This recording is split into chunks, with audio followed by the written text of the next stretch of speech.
This is the Relevant Podcast.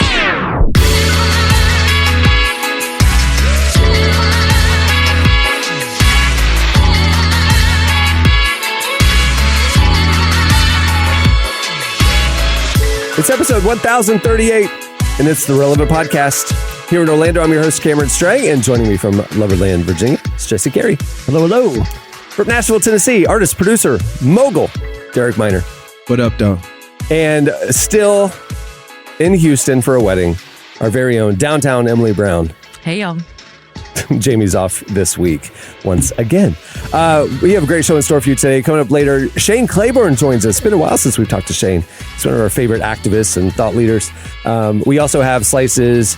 We have a little game at the end. I think we're just going to do some table topics, some get to know you with the cast, all that kind of stuff. So there you go. It's going to be a good one. It's always a fun time of year, like coming out of the holidays. They just announced, and I was very anxious about or eager this year to see how this was going to shake out. But they just announced the Oscar nominations, and the ones that interest me are always Best Picture, because I feel like it's been a long time since there's one I even care to watch. Like I would say since Shape of Water, it's like they're just getting weird, or like you've never heard Shape of Water was pretty weird.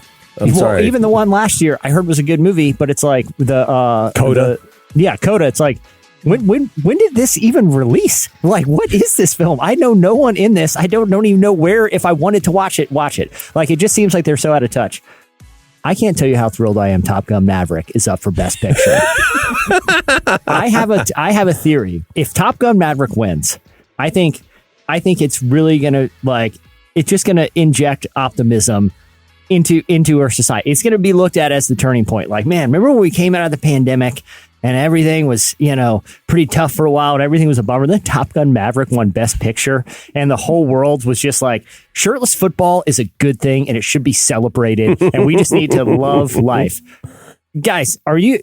Because the other, I mean, they have some indie movies on like everything everywhere all at once. They have like hardcore war movies all acquired on the Western Front. They have like a Spielberg kind of prestige project. Just the fact that Top Gun Maverick, a film with a plot that can be described in one single sentence. You know what I mean? What is it? What's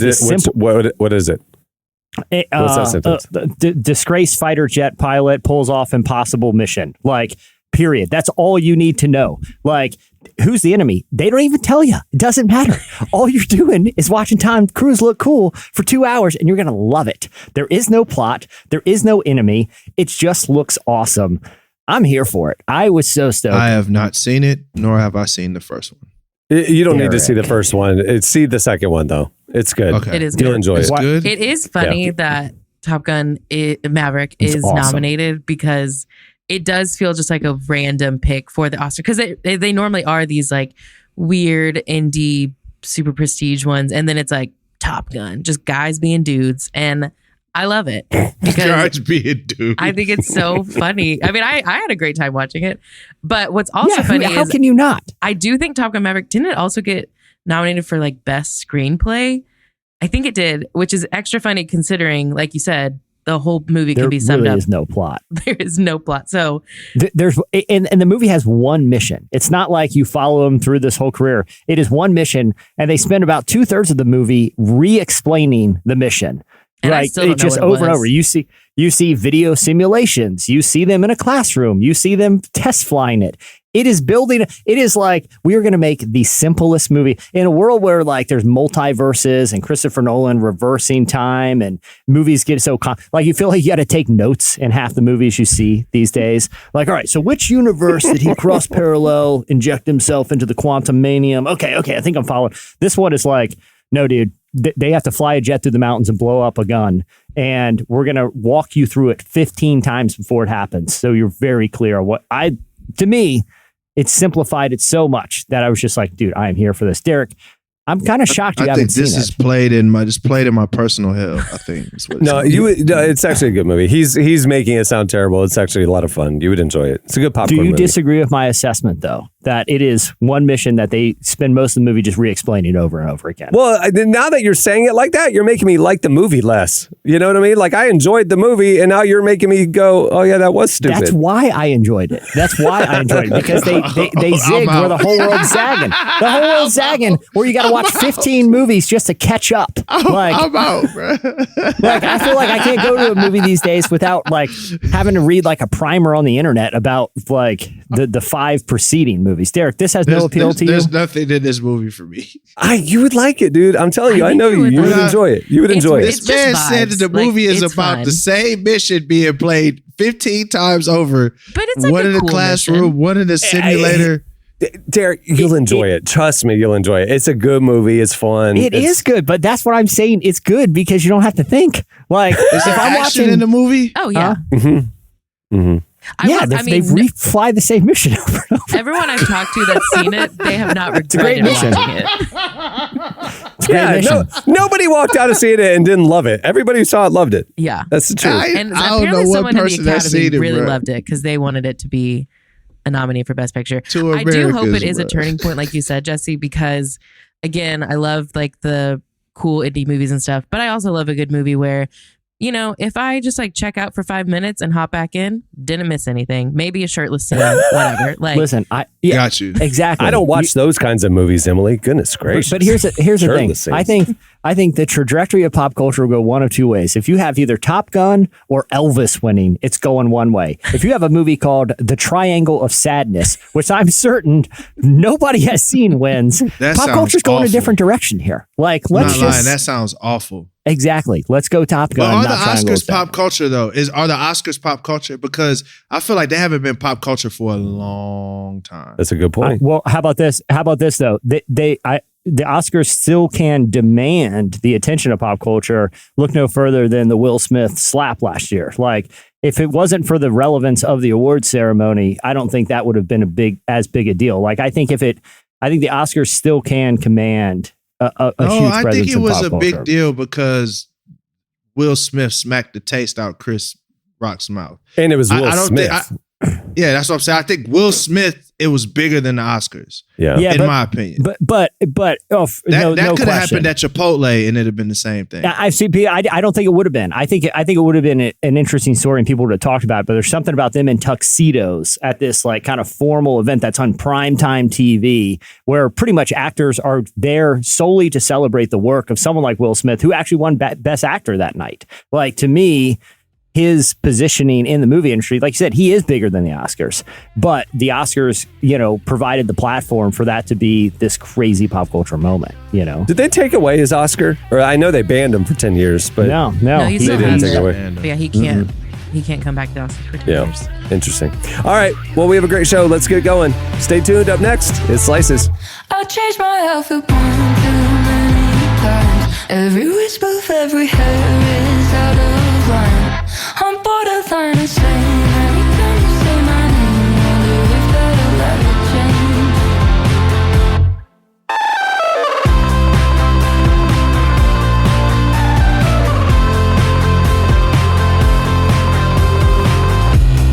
I've played safe and I've made mistakes, but you make the others. You're listening to Matilda Mann and Spill Tab. The song is Borderline Insane.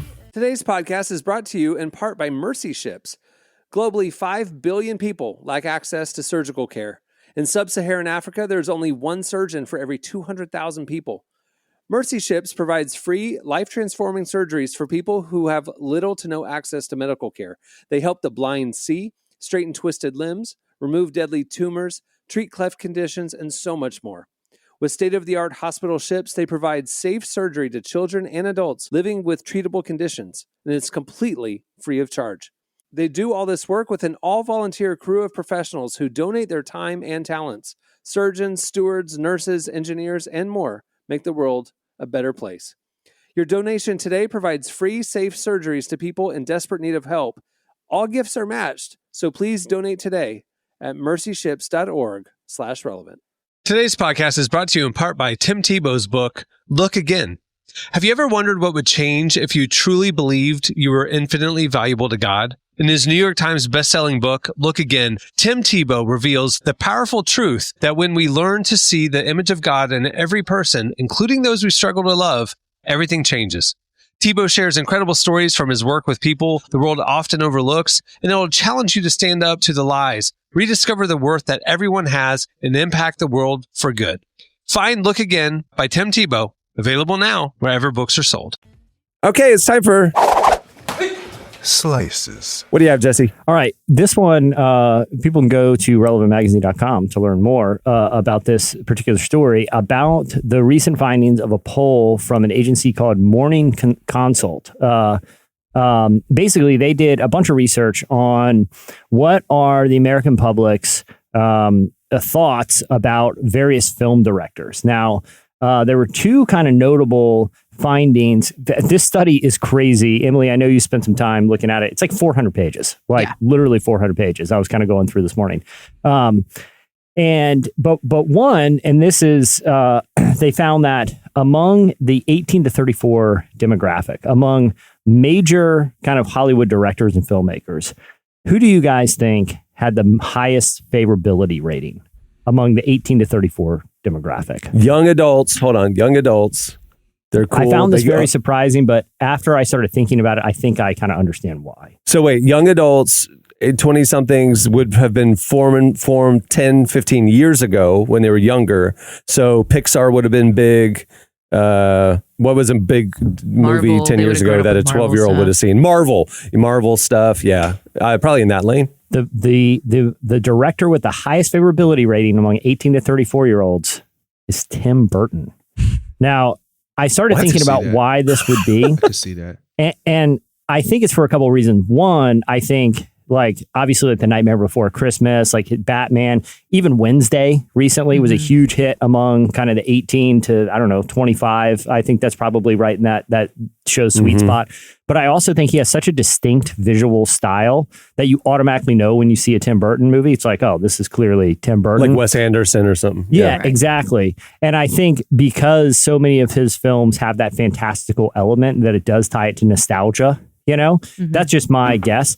See, I would have thought Wes Anderson would have been in that conversation. Maybe they're a little too young. Maybe it's 25 to 40 or something would have been Wes Anderson. But the other one that I found is they asked Christians what filmmakers had the highest favorability rating.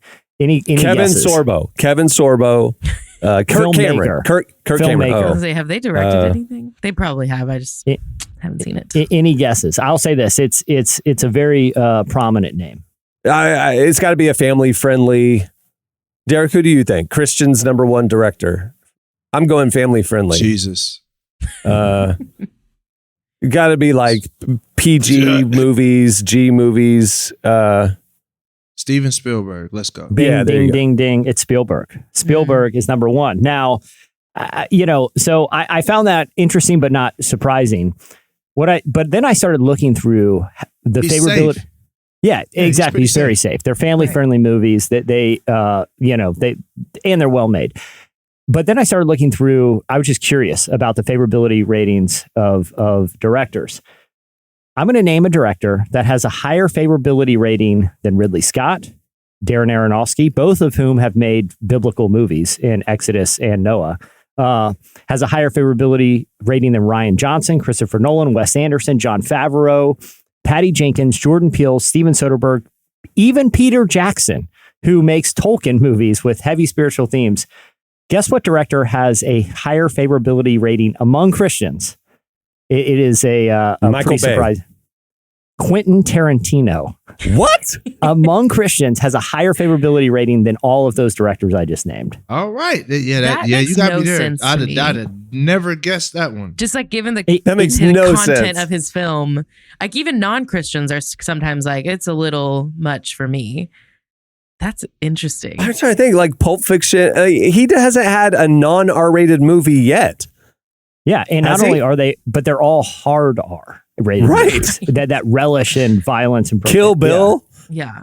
What Christian is watching Kill Bill and telling a survey about it? That's crazy. Again, a higher favorability rating than Peter Jackson. Crazy. Kill Bill is Uma Thurman wielding a sword for 2 movies. and slicing people. And it's like when the blood gushes out of people's body, it's like a fountain. Ryan Johnson literally was a youth group kid and makes these like very interesting movies about, class and morality. Like I said, two of the filmmakers that he's bigger than, Ridley Scott and Darren Aronofsky, have made biblical movies, literally movies based on the Bible. Soderbergh, is one of the most interesting, kind of thought-provoking filmmakers, working. Like I said, Peter Jackson has adapted the works of one of Christianity's greatest writers or modern writers in Tolkien. Yet Tarantino is still has a higher favorability rating just among Christians. I have a thought here, and I could be wrong. Here. But now that I'm sitting here thinking about all of the people that you brought up, the thing that Quentin Tarantino is different from all those people and Spielberg is with their movies, they get direct to the point. Like, you don't have to guess. There's no guesswork there. Like Quentin Tarantino, like Inglourious Basterds is about World War II, Hitler, and all of that. And I think it's the framing of it that may necessarily make it a little bit more digestible if they feel very to the point. Like all of the movies, Steven Spielberg, Jurassic Park, it's about dinosaurs. Like the Noah movie it's a lot of controversy there. Like you got to kind of figure out what's what. Maybe it's the fact that it just kind of is what it is. You know what I'm saying? So you're because I think this is interesting. You think that the lack of subtlety and subtext in like a Tarantino movie where it's like Kill Bill is just about vengeance. There's not much more subtext, right? Or like Django or I have another theory. Theory. Yeah. My theory is completely different than y'all's. Okay. My theory is Christians, middle America, heartland Christians, haven't really seen any movies. It's not a thing for them. They're given a list of director names, and they were favoring the ones that they've heard of. Because they don't know Peter Jackson as well as Quentin Tarantino is more famous as a name recognition thing. So Steven Spielberg is the most famous name. Of course they know him. But I guarantee you these Christians couldn't. You guys are talking about the plots and nuances of Tarantino movies. They haven't seen any of them. They just heard of them. And they're like, that guy's creative. He's innovative. I don't know. I think that maybe recognition is part of it. They see Kill Bill. But I think recognition might be part of it. But I know on the survey, it was kind of you rate most super favorable, somewhat favorable, not favorable. So it wasn't just do you recognize the name? It was do you? It was but okay, Quentin Tarantino is an award-winning, Oscar-winning, innovative, he's famous, he's favorable. So they check that box. They don't know why or what specifically. I don't think Christians know his art. See, I disagree. Me and Cameron, we have this conversation offline all the time. I think that you have a more optimistic view of people as who they actually are. And I think this is an opportunity. This was an opportunity for people to say, yeah, I like Quentin Tarantino. Because it's just a survey. There's no their pastor won't find out. Their pastor's not going to find out. Yeah. There's no social pressure there to say, well, I don't watch Quentin Tarantino. I'm a Christian. There's no social pressure there. So I think it's. Yeah, I think people watch that stuff, man.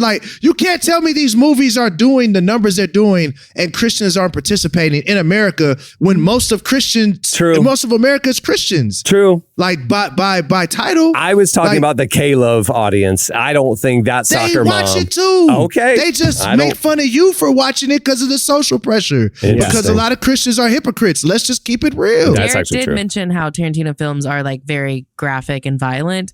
We talked a few weeks ago about The Passion of the Christ, which is incredibly graphic and violent. So I don't know if that... Zero problems with it. I don't know if that necessarily deters... Okay, so Christians are okay with violence and gore. Yeah, that's true. I mean, Tarantino's language is also rough, but... They're okay with the language. They're okay with the language until the social pressure comes in. It's the social pressure that makes a lot of Christians act the way they act online and in real life. I'll never forget this one day. I was going to a church. They made me throw away all my secular music. Same. I didn't throw it away. I was like, y'all are loony. But I literally watched people throwing secular music away and burning it on fire outside of a church building. And then we go to the pastor's house and we were leaving.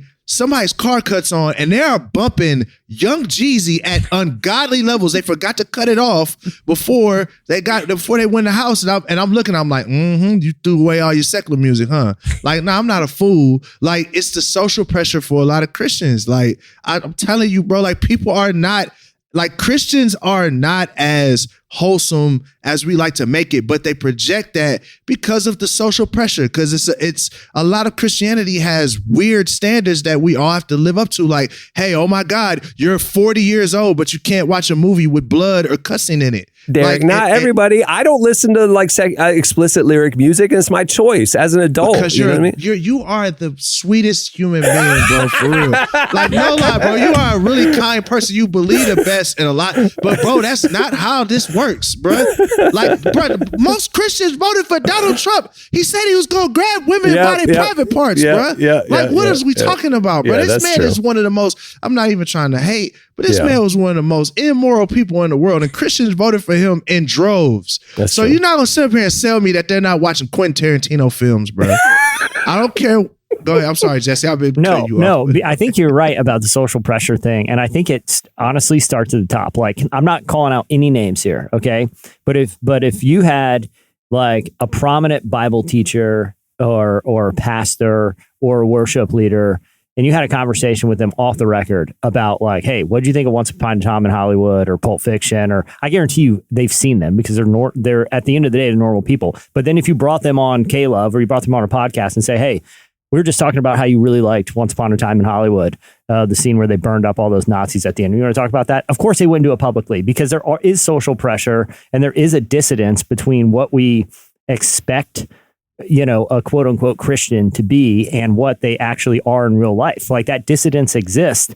And I think maybe what we're seeing is some reflection of that in the poll survey results. I'm going to agree with you, but don't lump it all as everybody's like that, because I'm not saying everybody. I'm just saying for me, exists. when I was in college, I saw Pulp Fiction, and I might have seen Reservoir Dogs, and I haven't seen a Tarantino movie since then. So I haven't seen Kill Bill. I haven't seen any of those because it's just not my thing. I don't watch horror movies. I don't watch gore. I don't watch profane stuff because I just, I garbage in, garbage out. I'm pretty sensitive to that stuff. And so this is what I'm saying. I'm not saying that every Christian is a raving hypocrite. Okay. What I am saying is, I felt like that was the momentum of this conversation. No, not. I'm just saying it exists within. I'm saying that Christians are okay. Christians have a level of cognitive dissonance when it comes to what they consume and what they check others on consumption, and a lot of that often comes with. Often comes with social pressure. Like, you may not watch rated R movies, but there's some things that you've seen or watched that you wouldn't come on the podcast and talk about. Like, it may be some music, a song, something. Like, all of us have things that's like, all of us a guilty pleasure. Like, there's people that are like, yo, you know what? I wouldn't tell people that I'm listening to Lil Uzi Vert, but like, especially the kids. The kids do this all the time. Like, if you lumping kids in there, they're like, yeah, we're listening to Lil Uzi Vert. I love Lecrae. But yeah, if my friends are bumping Lil Uzi Vert, I'll download that. Yeah. You know what I'm saying? But see, I wouldn't care to tell everybody that. I mean, that's my thing. It's like, I try, and this is the honest to God truth. I try to live in a way that, like, if my secrets were known, I'm fine. Like, it's like, let's put it out there myself. Like, I don't want to hide anything. And then there's also the other layer of the people that listen to that stuff, but it's kind of like, they're sick after they listen to it. They're like, oh man, they like, feel guilty. You know what? I probably shouldn't have watched that, but it was pretty good. But it's the wrestle between like what you actually enjoy and what you actually enjoy and what you should enjoy. Right? They're like, I should be watching God's Not Dead, but you know what? I just want to watch, Once Upon a Time in Hollywood because all my friends are watching it to see what it's about. And then you leave me like, it's a good movie, but dang, that was pretty immoral. I probably shouldn't have watched that, right? There's that wrestle there. So I'm not saying everyone's raving hypocrites. I'm just saying, like, most of the time, the people that would watch a Tarantino movie, they're not going to just outright say, you wouldn't expect that because we don't expect Christians to watch things with violence and immoral things in them. But the reality is a lot of us do. I got halfway into one episode of Game of Thrones and I was like, I'm a single Christian guy. I shouldn't be watching this. You know what I mean? Sure. So I stopped watching it. You know what I mean? Like, But I think like this shows like I'm not saying it's prevalent in every Christian is some kind of hypocrite, but I do think that the social pressures of a version of Christianity that is very focused on morality, almost elevated above spirituality, and sometimes like especially I feel like depending on how you were raised, sometimes morality was the most kind of important thing. I think what this. Considering that the director who you would be on the short list for least favorable, like if I had to make a list of directors that I think Christians nationally would produce the least favorable content, Quentin Tarantino would probably be on that list. 100%. Right? The fact that he has a higher ranking than people who have literally done Bible movies, I think just indicates that that it might not be absolutely prevalent, but I think that dissidence does exist in certain segments. I hear you. I get your point. I think it's that Christians are stupid and they just recognize the name and check that box. God, that's better than them dealing with the nuances. He's like, hey, don't call me. Dude, they haven't watched that stuff. They just heard about him and said, oh, he sounds creative, favorable. Oh my God. Now that is a hot take. I'm just soaking it in. Right. Just absorbing this. All right. What do you got, Emily? Okay, yeah. So, sort of switching gears. So we have talked a lot before just about like the number of Christians has declined in America. And it's right now, it doesn't really seem like that's. Today's podcast is brought to you in part by John Mark Comer's book, Garden City, a book that speaks to the tension we all feel between work, rest, and purpose. The New York Times bestselling author John Mark Comer takes us to the scriptures to identify what it really means to be human and flips the script on the idea that who you are matters, not what you do. He shows that God created us for meaningful work and meaningful rest. Both matter. This book helps you ask and answer the big questions. Does God care where I work? Is there a direction for my life? So you can discern God's heart for your calling, your rhythms, and the way His Spirit wants to shape every part of your life. If you're longing for purpose and a more grounded way to live, check out the new hardcover edition of Garden City wherever books are sold. Well, today's show is brought to you in part by the new book, God, the Science, the Evidence. We talk a lot about faith, but how often do we talk about science in the same breath? You might be surprised to discover just how deeply the two actually agree. For centuries, science has been used to dismiss the idea of God, but today an intellectual revolution is underway. Modern discoveries in physics, cosmology, and biology are consistently revealing the same truth: creation isn't an accident. That profound reversal is what engineers Michel-Yves Bolloré and Olivier Bonassi investigate in their international bestseller, God, the Science, the Evidence. This book is a rigorous, evidence-based critique of materialism, inviting you to explore over a dozen scientific, philosophical, and historical domains. It shows that what was once seemed impossible, that science could point to a creator, is now supported by a vast and convergent body of evidence. With over 400,000 copies sold in Europe, this book is sparking a global debate. It's thoughtful, fascinating, and a powerful reminder that reason itself affirms the existence of God. Learn more and find out where you can purchase your copy today by visiting godthesciencetheevidence.com. Today's podcast is brought to you in part by Erwin McManus's book, The Barbarian Way. Some books don't just inspire you, they confront you. The Barbarian Way, now celebrating its 20th anniversary, is one of those books. If you felt the pull of God towards something deeper and wilder than the safe, predictable version of faith that we settle for, McManus reminds us that following Jesus was never meant to be tame. It's meant to awaken courage, passion, and purpose God placed inside us. He draws from the wild stories of Abel, Noah, Moses, Rahab, and others to remind us that following God wasn't meant to be tame.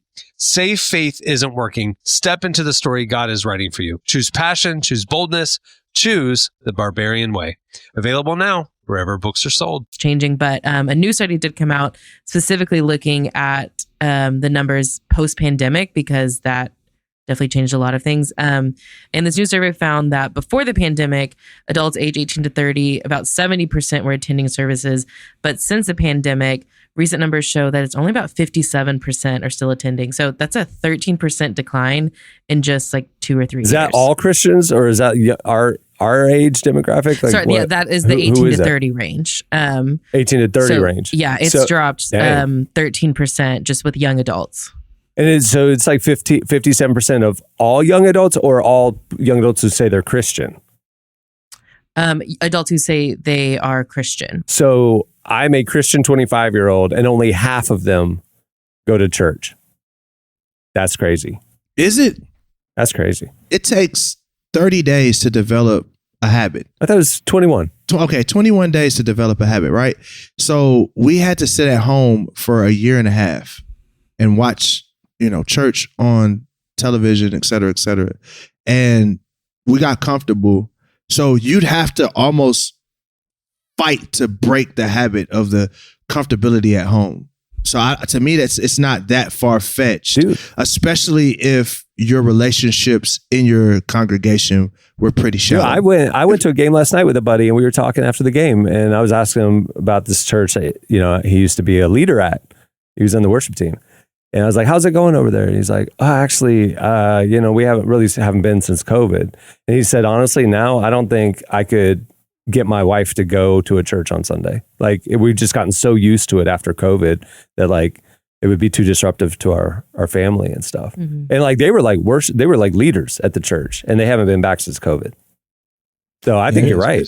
Yeah. But I think the other thing too is this and I'm not a church historian, so this is me kind of talking off the cuff here, but is this just an accelerant to the next chapter of how people experience church? Because the modern way that we all grew up experiencing it, which was in, kind of established evangelical-ish, a lot of non-denominational, non-traditional ways of gathering on Sunday mornings with big screens and lights and loud bands. That's a very, very contemporary construct, right? Mm-hmm. Before that, it was pews and hymns and churches where, it was a central part of a little community. A neighborhood. Yeah. Yeah. Or then you go back further and then you could look at the Catholic Church in Europe, where it was actually kind of a civil institution, where it was almost like part of the government, church, the cross was on the flag. Then you go back further and it was just people meeting in houses. Is it just not that Big C Church is in decline? It's just that the way we think about it, some social event happened, whether it was, in the past political upheaval or new laws passed or the expansion of, empires and things that caused the way that people experience church to change. Did the pandemic, was it just the latest kind of thing that shifts the way that people think about what church is, Yeah, I think you're right. But the thing that gives me pause in this is go back 5 years and think about the congregation experience that we all had, right? It was a lot of times it was surface level, and a lot of my friends, this was the only Jesus they were getting all week. You know what I mean? They weren't in the Word. They weren't in small group. They weren't studying Scripture, reading Christian books. They checked the box. They checked the faith box by going to church on Sunday. So now they're not even doing that. So it's I don't think it's just the church will evolve and find new ways to grow. These people are just going to drift away from faith. You know what I mean? So yeah, it's. I think we have a perfect storm here. You have the pandemic, which it just changed the way. Not only did it change the way for the church, but it just changed the way we consume knowledge and information in general. Our attention spans are shorter and we're quick to the point. We want to be on there. I think too, we have to address the concept of the church hurt. Mm-hmm. Not necessarily people at their local church, but the way that politics became front and center in the church, people with differing views start looking at their pastors and be like, well, why would he believe that? Or even pastors making stances on certain things, right, that may not have thought about the implications of it. I don't even think it was just I just want to stand with this or that. It's they may not have thought about how others would receive that. Mm-hmm. They just thought they were standing for truth, and it created a level of tension there, right? Mm-hmm. And then I would say, Cameron, the third part, which is pre-church, or pre the pandemic, a lot of us were going to church because of social pressure more than feeling enriched and in some sort of community. It was, hey, I don't want to be the guy that didn't show up for a month and a half. And, that happened. So now pandemic comes, blows all of that up. And now it's do I really even need this experience anymore? And people are starved for actual community. So I think the churches Cameron, I feel what you're saying, but I also think the churches that can actually create community where people feel involved, because it's hard to feel in community at a big church, right? I think the ones that actually create that community, people will want to come back to something like that. I just don't know if we're going to go back to what we came from, where it's the big concert, right? And then it's the thing that keeps us there for 2 hours. It's like, nah, man, give me my 45 minutes and let me get some real emotional connection with people. Or just a play, like the church becoming more of a recentering of social life. Like there's a Presbyterian church in my neighborhood that some of my neighbors, like, they have events all the time. That's just, the purpose of the event isn't like some church initiatives. It just get people in the neighborhood together for a meal or to, do like, decorate a Christmas tree all together, or go do a food drive, or just finding ways to gather people and give them like some sort of social event that they can attend. And hopefully that reinforces like the community aspect, that where spirituality can blossom. Like instead of like reverse engineering, like we're going to start with the spiritual and then we'll build in the social and friendships and relationships. Like maybe it should be starting with relationships and friendships, and then we'll build the spiritual, instead of trying to reverse engineer the end product, which I feel like it's easy to fall in the trap to. Does that make sense? It does. Okay. What do you have, Derek? So I know a couple years ago, they were trying to ban TikTok in America. Well, Trump, because of the Trump security concerns of the security China issues. Well, that's gaining a lot more steam. Federal employees are banned from having it on their phones. And then now a lot of colleges are starting to ban it on their Wi-Fi. So University of Texas, Texas A&M, Oklahoma, Auburn. So I think it's over 30 colleges are doing that. And it's creating a new conversation in the land of the free about the difference between censorship and protection. Some people, if you talk to some people, that's like, no, this is a real security threat. We need to ban this in a country, and others are saying you're banning free speech, and it's creating. And there's a bipartisan bill that is on the floor right now about banning that in our country. So some people are saying we're starting to look like China because Facebook's banned in China right now. Yeah, but the legislation and that's in front of Congress right now is citing that TikTok's Chinese ownership. And the fact that it's come out recently that they are tracking the location of journalists and other politicians, and that they're saying that China is nefariously using TikTok being in our society as a way to exploit our national security. And so they're banning it. They're talking about banning it across the U.S. for security concerns, not free speech concerns. Right. But people are saying that's a load of crap. This is so there's a debate now here that there's the people that are saying this is kind of like more intrusive for our country than it should be. Like I should be able to be on whatever platform that I want to be on, and you're not allowing that. And as an entertainer, TikTok is the most consumed form of entertainment right now. Right. It's at least top. I think it's either right below, YouTube is right below it, but really it's the biggest consumed media right now, and a lot of people are making a lot of money off of that. So if they ban TikTok, it's going to really shake up a lot of stuff. In it just goes to show these people who have become like super successful on one of these platforms and built an empire. That's sinking sand, man, because that can get ripped out from under you overnight.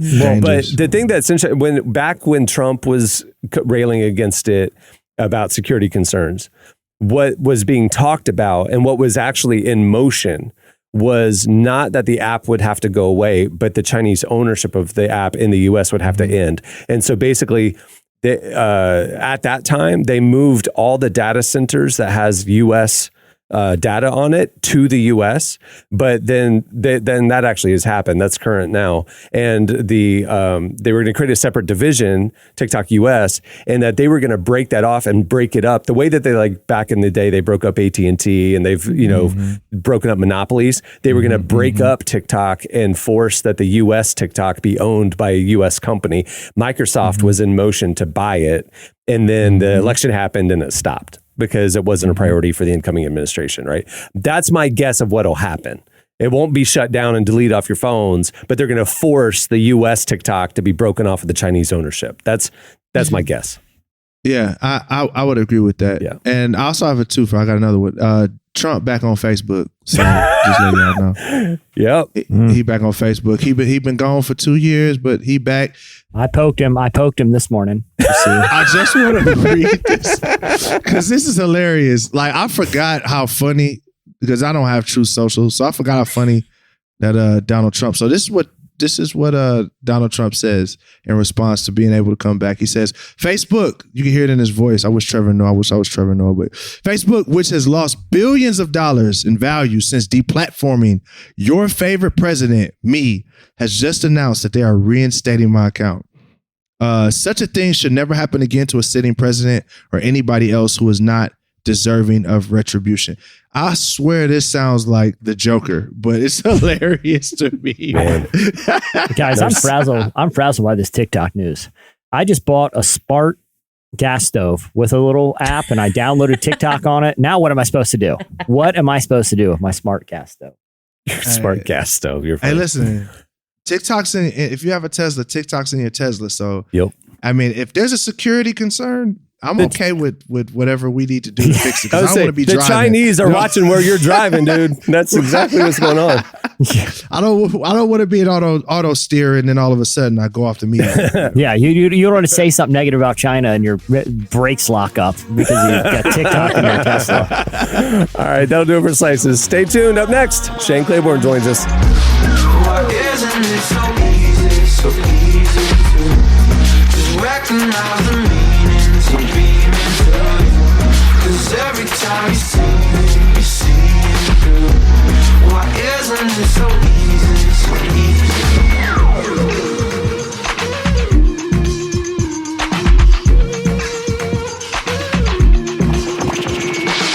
Turns out we're all just falling through the You're listening to Baird. The song is Backboard. Where our guest today is Shane Claiborne. He's an activist and author who's about to drop his newest book, Rethinking Life, Embracing the Sacredness of Every Person.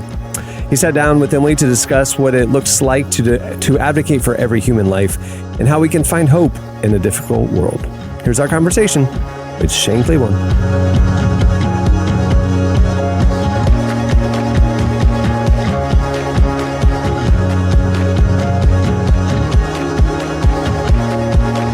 Where did the inspiration for this message come from? Yeah, well, I share a little bit of my own story in the book. I tend to write fairly personally, and I grew up in Tennessee and fell in love with Jesus in the Bible Belt, but I also began to see how my worldview and my political imagination was being shaped in a real particular way. And I think especially when it comes to the idea of what it means to be pro-life, I love that language and fully embraced it. But then I began to see the limitations that we put on that, so kind of how narrowly we had defined pro-life to one issue on abortion and on a host of other things. We Christians were not only silent, but we were an obstacle to, I think, things that would actually save lives, and particularly on the death penalty, the biggest supporters, the base for the death penalty has been Christians. And when it comes to gun violence, Christians are the highest gun-owning demographic in America.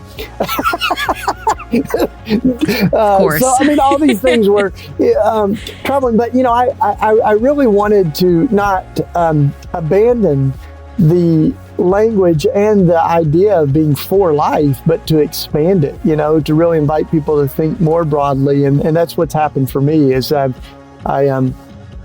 not less pro-life, I'm more pro-life than I was when I was 15 years old. So, yeah.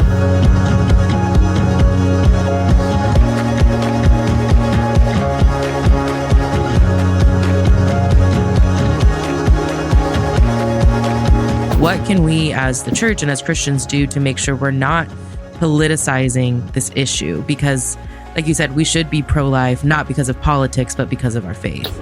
Yeah, the question that kind of reverberates all through Rethinking Life is, what does love require of us? And I think that's exactly the right question. You know, Jesus said that they will know that you're my disciples by your love. All, you know, Scripture says over and over, all the laws summed up into this: love God, love your neighbor. And so, you know, the question of what does love look like? Well, you know, we know what love doesn't look like, and we've seen a lot of that. Especially in what many would call the pro-life movement. And I'm sure some of them would say that they're acting in love towards unborn children. But I really, this is where in the book I point to Mother Teresa as a model. Obviously, Jesus is the ultimate model of what love looks like. But Mother Teresa is really helpful when it comes to being an advocate for life, and including abortion. And I talk about, you know, the time I spent in India working with her. Everyone called her Mother. And we kind of think of Mother Teresa, it becomes this kind of phrase it's become so familiar, we lose the depth of it. And I met this like 20-year-old guy that said, you know why we call her Mother? Because she rescued us. You know, from some of us were abandoned in train stations. Some of us had, you know, moms that weren't able to raise us. And so, I mean, that was Mother Teresa. She just started taking folks in, and this young guy was telling me she's kind of like that old, you know, the woman in the shoe that has so many kids, she doesn't know what to do. You know, she just started loving people in tough situations. And she was very passionate about abortion. She spoke about it. Bill Clinton invited her to the National Prayer Breakfast, and she talked about her passion on abortion. But, you know, isn't that interesting that Bill Clinton invited Mother Teresa to speak, because there was a better conversation, I think, happening. But Mother Teresa wasn't a single issue person either. She called governors the night before executions, you know, and would tell them to show mercy, to do what Jesus would have them do. She didn't just have bumper stickers and T-shirts. She didn't hold signs that say abortion is murder.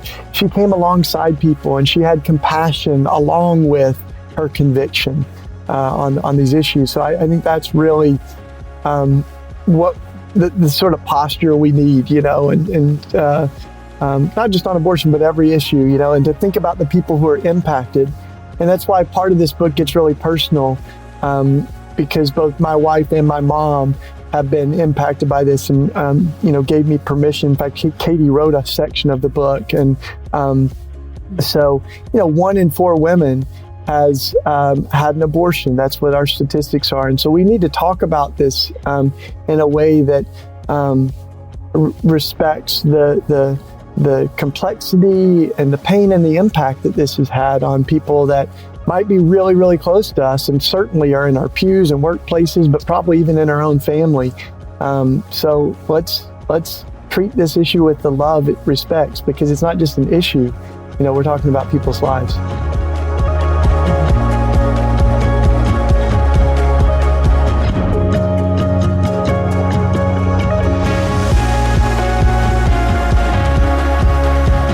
What do you want the readers to take away from this book? The invitation of this book is to step back just a little bit from all the culture wars and rhetoric and the polarizing debates in our, you know, the division in our country, and to look at life and say, this is good. I mean, that's how the whole story begins. God creates everything and calls it good. And to say that every person is precious. That's my real hope, you know, and I kind of begin the book by saying it. The first time that we see the word sin in the Bible is actually not in the Garden of Eden, when we think about the original sin and the fall and the, you know, eating of the forbidden fruit, but it's the word sin first appears when Cain kills his brother Abel. And it breaks God's heart. And every time we kill one another, I think it breaks God's heart. Anytime we crush a life that God has made in God's own image, God feels that personally. And that's, I think, my hope is that we would lean in to the pain of the world and let it move us, and let it create not just a grief, but a passion to protect life, to stand up for people who are being crushed, to amplify the voices that people are not listening to, and say these lives matter to God. Black lives matter to God. Native lives matter to God. Palestinian lives matter to God. Haitian lives matter to God. Trans lives matter to God. Like every single person is a bearer of God's image in the world, a child of God. And so let's treat them like that.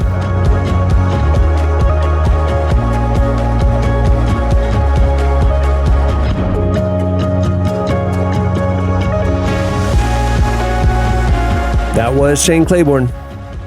Make sure to check out his upcoming book. You can pre-order it now, Rethinking Life.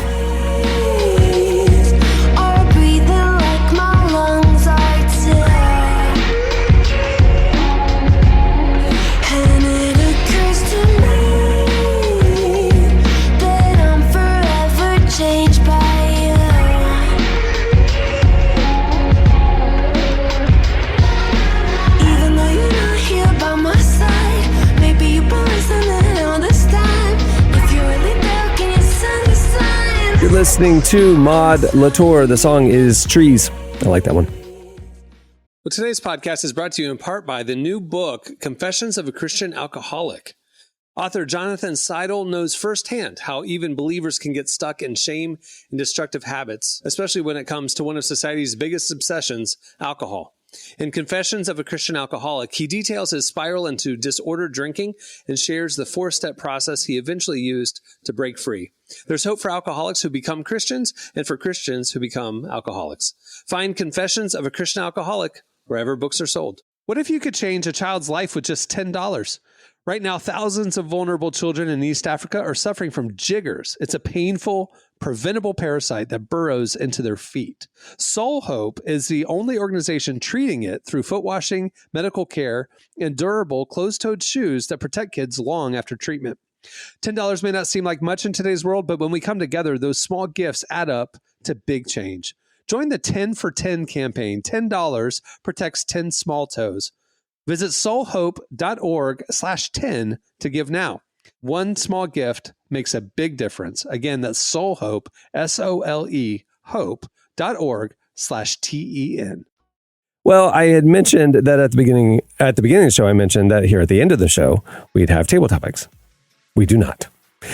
Slices ran a little long, and that's a good thing, right? It was a good conversation. Slices ran a little long, and we ran out of time to do it this week, so we will be skipping this segment, and we'll do it next week. Actually, I think if Jamie's back next week, I think we're going to do another round of The Truth and Two Lies, or Two Lies and a Truth, or whatever it's called.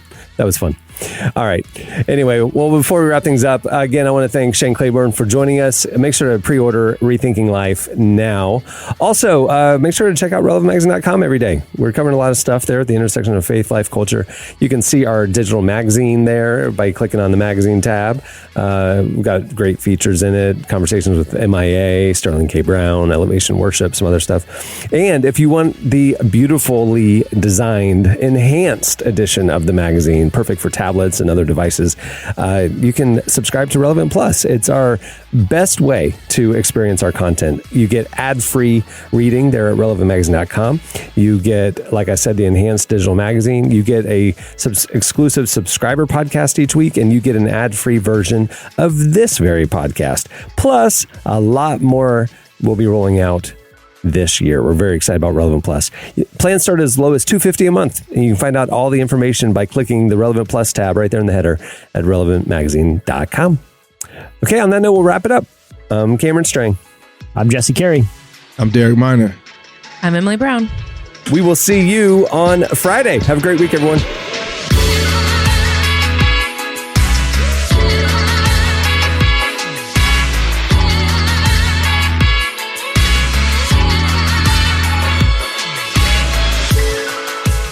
For listening to the Relevant Podcast.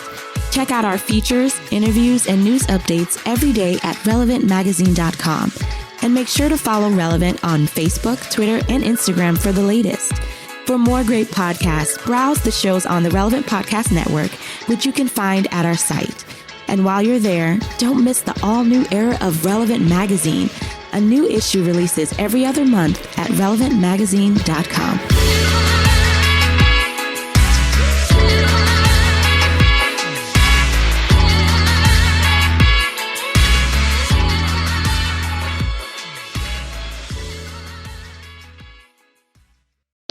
Quentin Tarantino. Relevant Podcast Network.